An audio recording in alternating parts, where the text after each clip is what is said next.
So you've killed the betrothed bride, Victoria Vici, on her wedding day, but aside from a generous stack of gold, you'll have received another award for your task playing Cupid's evil other half. You may now conjure a spectral assassin once per day to fight alongside you.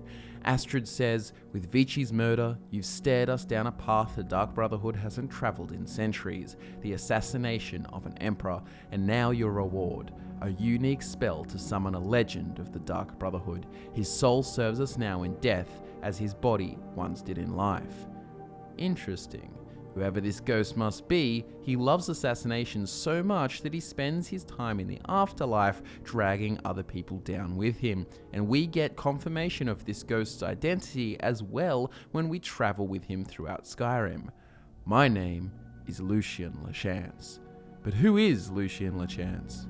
What's up guys, my name is Scott and welcome back to Elder Scrolls Ghostbusting with FudgeMuppet. In this video we're going to answer that big question, who is Lucien Lachance? To newcomers to the series, the name means very little upon acquiring the otherworldly companion, but to former heroes of Kvatch, the name means something more. One of the Spectre's quotes gives us a hint to the fate of Lucien Lachance. Have you heard the tale of Matthew Bellamont and the great treachery of Shadenhall? Kill a boy's mother and vengeance festers in the sun. What in the world is he babbling on about?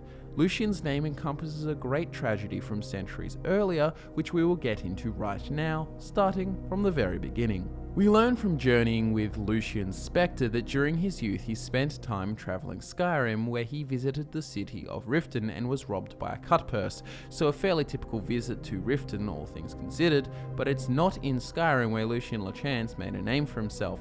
No, it is back in Cyrodiil, in the city of Shadenhall, the home of the Dark Brotherhood.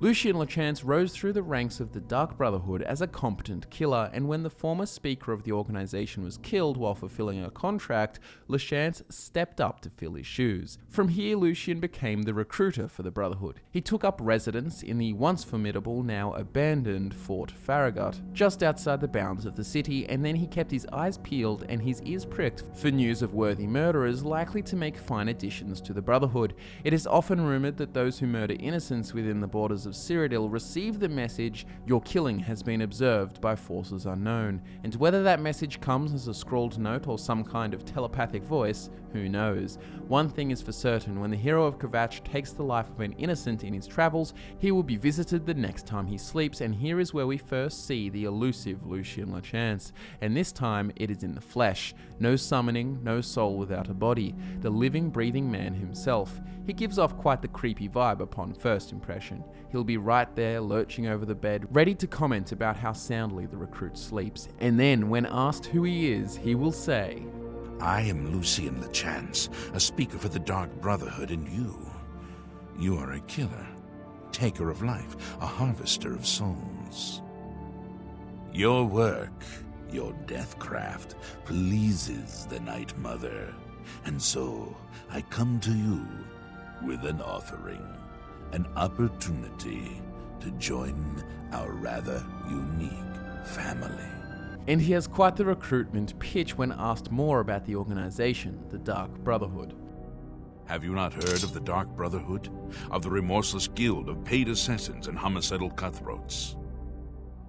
Join us, and you'll find the Dark Brotherhood to be all that and so much more. We are, more than anything, a union of like-minded individuals. We kill for profit, for enjoyment, and for the glory of the dread Father Sithis. We are family, with bonds forged in blood and death.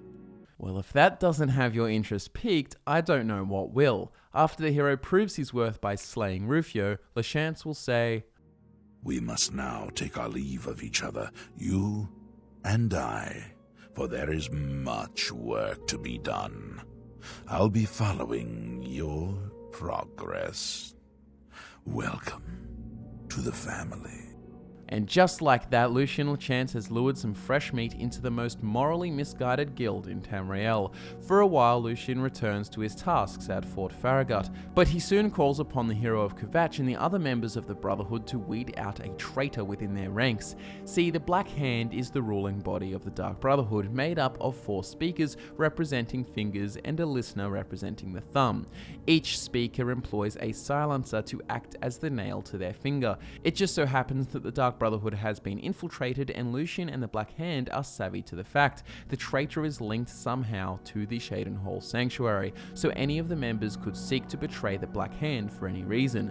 Lucien wishes to carry out a purification. This extreme measure involves the cleansing of the Brotherhood of mistrust and treachery. Therefore, every member of the guild who cannot be proven innocent must die. Somehow, the traitor escaped the purification, and from here, Lucien's subsequent downfall became an inevitability. When carrying out dead drops across Cyrodiil, the hero of Kvatch was manipulated without their knowledge into killing the members of the Black Hand, all but Lucien Lachance.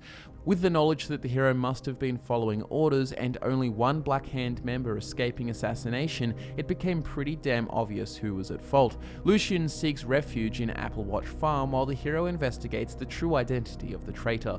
We then discover a hidden lair proving Lucien's innocence and providing ample evidence against Matthew Bellamont, a man previously wronged by Lachance.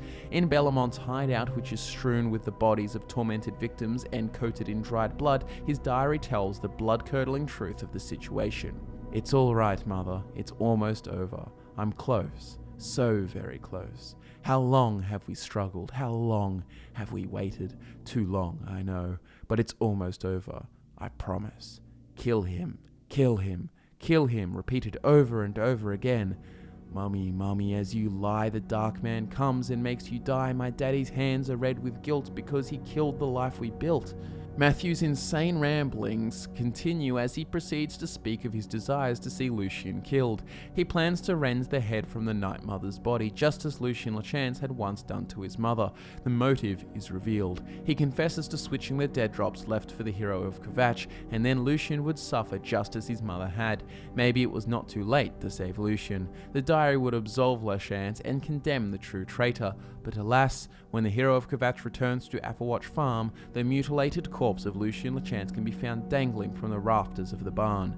The silencer was too late to save the innocent man. The Black Hand members within seem ecstatic, having found their culprit. Alduin approaches the hero of Kvatch, Lucien's former silencer, and speaks with great gusto despite the grisly scene behind her. "Silencer, at last you've arrived. Fear not, for the crisis that has threatened the Dark Brotherhood has finally come to an end. I am Alduin, speaker for the Black Hand. As you can see, we have dealt with the betrayer, Lucien Lachance.